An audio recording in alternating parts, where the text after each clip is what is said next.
您好，欢迎收看《弘光大成就》，我是余秋月。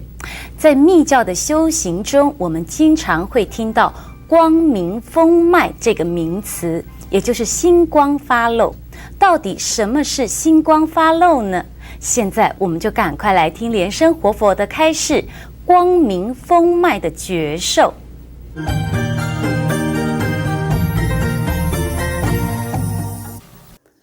今日咧，再同大家咧講一講咧呢個覺受方面。我哋修呢一個咧金剛乘啊，佢咧係有呢一個咧感應嘅，有感應嘅，有呢一個咧覺受嘅。所謂覺受咧，可以講話係咧，你接受到一種嘅感覺。喺過去咧，我講過啦。喺呢個覺受方面咧，有呢個喜悅啊，有平等，有呢個不動，有能夠睇到呢個咧清淨啊，呢個光明，有呢一啲咧呢一個嘅覺受。咁樣有呢個弟子咧就問啊，你呢一個覺受咧係到咗邊一種嘅狀況啊，先至會感覺到咧？咁樣咧，我已經咧講過啦，好似呢個喜悅方面咧嚟講起嚟咧，可以講咧理論上嘅，好多人咧都係講呢個理論上咧，理論上感覺到，哎呀，身體咧係好輕，好輕鬆，咁樣咧就係叫做輕安，感覺到好輕安，咁感覺到咧有啲人咧就感覺到好清涼啊。講咧呢個學法咧，覺得非常嘅清涼，好舒服，空氣咧好清涼，其實唔係空氣好清涼，係佢自己個心咧覺得咧好清涼。咁樣咧，有啲人咧佢感覺上咧係講咧發起，呢個發咧呢個起咧覺得修行以後咧覺得發起充滿。呢個咧發起咧，亦都係喜悅嘅一種，係因為你修咗法啦，你合於佛法啦，心理上咧感覺到咧非常嘅一種嘅快樂，一種嘅現象，呢一種咧係屬於理論上嘅。咁樣勞師尊本身所講嘅呢一個咧，呢個喜咧悅啊，係唔同嘅喎，係從你裏面發出嚟啊。亦都就係咧，我以前講啦，就係你啊，呢個氣啊，你身體裏面嗰個氣啊，通過呢個脈，喺通脈嗰個時候啊，你自然喺禪定嘅裏面，由於氣通脈，產生一種微妙嘅感覺，呢種感覺係真正嘅喜悅嘅源頭。我係咁樣認為啊，唔係理論上啊，係實際上你喺內修方面產生一種嘅喜悅嘅呢種微妙嘅感覺，呢個就係實際上嘅覺受啊，唔係理論上咁樣講，我感覺啊，我發起充滿啊，但係你呢個係空㗎，空嘅發起充滿。真正嘅發起充滿啊，係由你內在嗰個氣通過脈嘅時候產生嘅一種嘅喜悅。呢個係我講你喺禪定嗰個時候啊，你必須要做到嘅。呢個係一點。咁樣，另外咧，你講你睇到光。眼擠閉起嚟啊，我都睇到光啊，紅紅啊！呢個唔係真正睇到光啊，嗰個係你眼睛上邊視覺上嘅一種嘅感覺。呢種光咧係內在光，唔係你眼睛閉起嚟突然之間有一個閃光啊！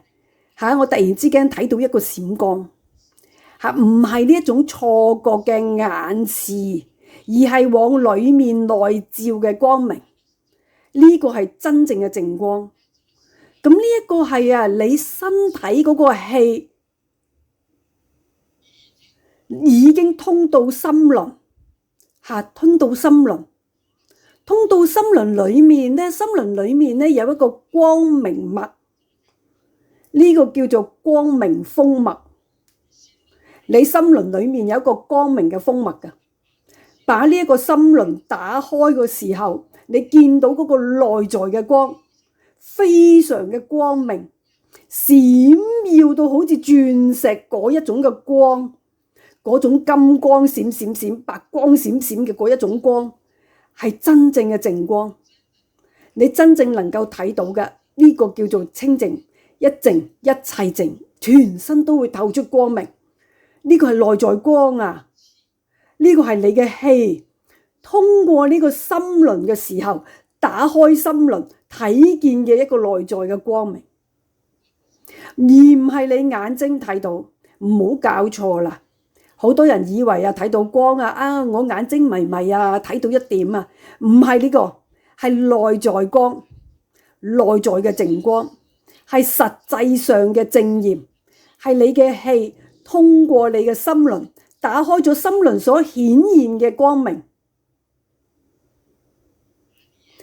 你亦都會以為我已經不動咧，好多煩惱嚟咧，八風吹不動啊，你已經禪定啦，能夠進入寂靜嗰個境界啦。乜嘢咧？貪嗔癡啊，一切嘅煩惱啊，全部通通掃除。你以為咁樣很好嗰個覺受啊，你已經修到不頓啦。呢個係理論上咋，實際上咧，我哋密教金剛乘嘅裏面，實際上嗰個修行啊，係你真正進入啦，把你嘅密輪咧打開嗰個時候，真正把密輪打開啦，你先至能夠把所有嘅煩惱全部化解掉。呢個唔一樣喎。其實我哋打開呢個心輪啊，打開密輪啊，喺密輪啊，能夠所有煩惱全部貪嗔癡全部掃除。心輪一樣有貪嗔癡嘅脈啊，行到旁邊嘅煩惱嘅呢啲脈啊，係同你糾纏埋一齊啊。真正能夠打開五輪嘅話，你就證得呢個咧，可以講如來嘅五大智慧都可以證得啦。所以密輪關係到呢個咧不動跟寂靜嘅。你打開密輪，你真正先至能夠得到嗰個不動地。呢個係一個要訣。另外咧，你呢一個咧氣啊，真正能夠進到臍輪，把臍輪啊整個打開臍輪，你先至能夠得到平等一味嘅呢一種感覺。平等一味嘅感覺，係因為你打開咗臍輪嗰個時候，先至能夠得到平等性智。喺理論上嚟講起嚟咧，你都會平等噶。哎呀，眾生都有佛性嘛，大家都一律平等。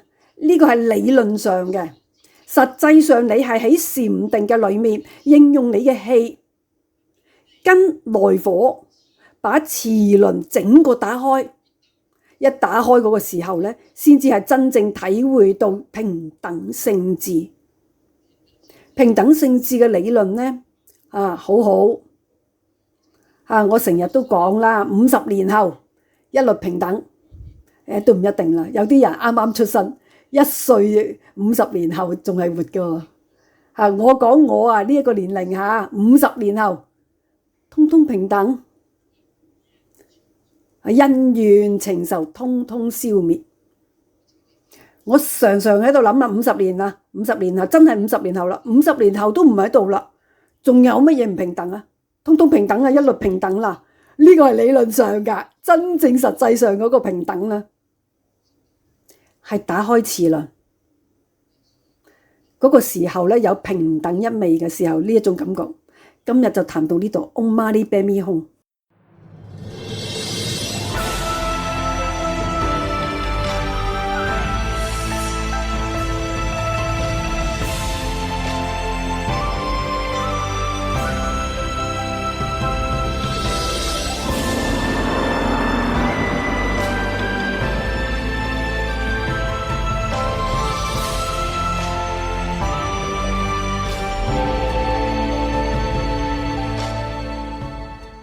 在修持密法的过程中，通常我们会产生所谓相应的现象，但到底什么才是能够达到真正相应的方法呢？现在我们就来听莲生活佛的开示，修法要如何相应。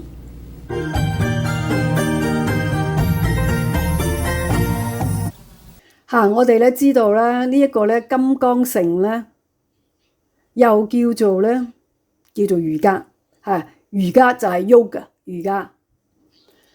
咁樣瑜伽嗰個意思啊，翻成我哋中文咧就係相應。相應啊，其實就係講咧你自己個人跟宇宙嘅大我合一，就係相應。喺金剛乘講起嚟啦，你好似講啊，你修邊一個本尊啊，你跟邊一個本尊啊，已經合一啦，就係相應。本嚟講起嚟啊，佛跟我係分開噶。今日咧呢一個咧，阿彌陀佛咧係阿彌陀佛，盧聖賢係盧聖賢，係兒。但係今日你喺度修行啦，修呢個金剛乘。就係講咧，阿彌陀佛咧跟盧聖賢咧係合一嘅，係一。當你一嗰個時候啊，就係相應。呢個好簡單啊！你本嚟就係人啦，我係人，菩薩係菩薩。今日菩薩跟我啊合起嚟啦，呢一個就係相應。所以咧，你修行咧，你就係要把你啊變成菩薩嘛。好簡單啊，把你變成佛嘛，呢個就係金剛乘嘅呢個道理。所以瑜伽就係相應。咁樣咧要相應，當然係要經過一番嘅努力啦，唔係講我今日要相應，好我就係菩薩啦，就係佛啦，呢個係唔可能嘅事啦，一定要經過一番好長嘅呢個修行。嗰個按照祖師爺佢本身講啦。你要好快跟佛菩薩相應，要有幾個條件噶，有幾個條件噶。第一個咧，佢講咧要法要正，法正就係講咧，你今日咧學咧呢個咧密法好似咧真佛密法，就係正法，正法就係真正嘅密法。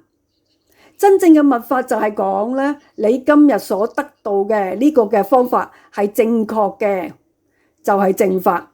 呢個係第一個條件。第二個條件咧，就係講咧，你修行嗰個方法儀軌要圓滿，冇缺點。好似咧我哋咧喺作法啦，喺密教裏面好重視呢個儀軌。佢個層次儀軌唔能夠漏掉嘅地方，你唔可以漏掉。重點你通通都要係做到，每一個重點都要做到。你所有嘅重點你都做到啦，咁樣你呢個儀軌咧就係非常圓滿。你呢個修法咧，呢個方法咧就係非常嘅圓滿。所以儀軌要圓滿唔能夠有漏失。咁樣咧，第三個咧，你要守戒好似蓮華生大士跟我講要敬師要盡法要實修事師法50頌就係你對於自己嘅根本上師要守事師法50頌要守密教14大戒你呢個一定係要守戒你唔守戒，亂七八糟亂嚟，咁你點樣會相應呢？一定要守密宗嘅戒律事師法50頌，根本14大戒，呢個係戒律，你一定要守噶。你唔守戒嘅話，呢個咧點樣可能會相應呢？因為你失去咗加持力失去咗上師嗰個加持力失去咗本尊嗰個力失去咗嗰個護法嘅力你點會相應呢？唔可能相應呢個係基本嗰個道理啦。另外咧，你喺修法嗰個過程當中都有好多嘅護法跟住你嘅，護法神時時守護住你。你一個守戒嘅人，護法神都會跟住你嘅。天龍嘅八部啊，呢個天龍八部通通都會跟住你，守護你。你嘅本尊旁邊嘅眷屬，呢啲護法眷屬都會跟住你嘅。本尊護法眷屬就係本尊旁邊嘅守護本尊嘅呢啲嘅神，呢啲善神通通都會跟住你。有護法跟住你啊，你唔怕呢個魔啊，你修法啊就會好順利啊，其中唔會有好多嘅障礙，好多嘅磨難啊就會減少。所以護法好重要啊，嗬！有天龍八部一隻跟隨你，跟住你喺一齊保護你嗰個修行。咁你自己咧要有嗰個誠心，要有嗰個誠心啊，你嗰個誠意啊，非常誠意啊嚟皈依，非常誠意嘅就接受嗰個灌頂，非常誠意嘅嚟修呢個真佛密法，非常誠意嘅。侍奉嘅自己嘅根本嘅上師，非常誠意嘅敬師重法實修，呢個係你嘅誠心啊！你唔能夠誠心失去啦，你嘅誠心一失去，修法就唔會成，修法一定唔成噶。所以對於自己咧根本嘅上師，完全100%嘅。完全嘅一種嘅，好似係講話係一種嘅尊敬。尊敬唔係嘴巴講噶，尊敬必須係有事實啊！你自己本身要做出嚟啊！而且你修法方面咧，或者你對師父本身嘅恭敬心啊，嗰個唔係咧話嘴巴講咧，你要身口意、身體口跟你嗰個意念。三者完全去咧，去尊敬啊自己嘅師父。另外咧，仲要發菩提心。你自己咧分菩薩相應啦，以後咧，你仲要發菩提心。發菩提心係乜嘢啊？就係去幫助人。你同樣要發好大嘅心願。廣大嘅心，像發四無量心啊，慈悲喜捨四無量心，慈呢個咧俾人家嘅快樂，悲解決人家嘅痛苦，喜永遠歡喜咁樣去做，捨可以把自己嘅生命跟時間通通都可以捨掉。把自己嘅一切都可以捨掉，呢個咧就係發菩提心。你要慈悲喜捨四無量心，就係四種完全捨掉嘅呢一種心，慈悲喜捨，完全可以攞出嚟。呢一種菩提心一發出嚟啊，你就係菩薩啦。菩薩就係慈悲喜捨啊。菩薩本身就係一種嘅愛心，係一種無量嘅一種無限無量嘅一種嘅愛心，去救度眾生，去幫助眾生，賜俾眾生快樂啊！讓眾生不但自己得到，眾生亦都能夠得到啊！所以咧，呢個菩薩咧，有時候咧係犧牲小我噶，犧牲自己嗰個生命，犧牲自己嘅時間。去做咧救度眾生嘅工作，呢個慈悲喜捨。所以咧，你有咁樣廣大嘅心咧，人有誠心，佛必感應。呢個咧就係講感應嘛。你自己能夠有咁樣嘅發咁廣大嘅慈悲心咧，佛都會知道啊，佛菩薩都知道啦，佢就會俾你感應啦。你有誠心，有菩提心。有慈悲心，咁樣你又守住咧密教咧種種嘅戒律，有咁樣金剛護法護持你，你嘅法又係正法，而你嘅儀軌亦都圓滿，嗱，一定係感應嘅。今日講到呢度，Om Mani Padme Hum。